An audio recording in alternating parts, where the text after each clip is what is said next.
விஷயத்துல தலையிட வேண்டாம். உங்க உதவி எனக்கு வேண்டாம். எதுக்கு நான் அந்த ஆளை போட்டு அடிச்சேன்? டிஸ்டர்பன்ஸ். உங்களுக்கு எல்லாம் மனிதாபிமானமே இல்லையா? சொல்லிருக்க அவரே போயிருப்பாரு, இப்படி அடிச்சு சாச்சிட்டியே. சரி, இப்ப சொல்றேன். தக்காளி மூக்கா!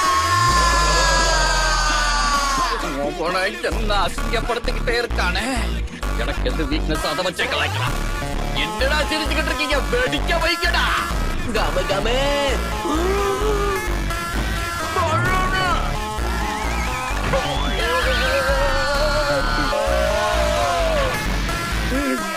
எப்படியே குழந்தைய பயமுறுத்தி வச்சிருக்கான் பாரு. இவங்கிட்டயா? அதேதான். கரெக்டா வந்தியா? என்னையா பேசிட்டு இருக்க? நீ என்ன பைத்தியக்காரனா? என்னையா கொஞ்சம் மரியாதை இல்லாம பேசிட்டு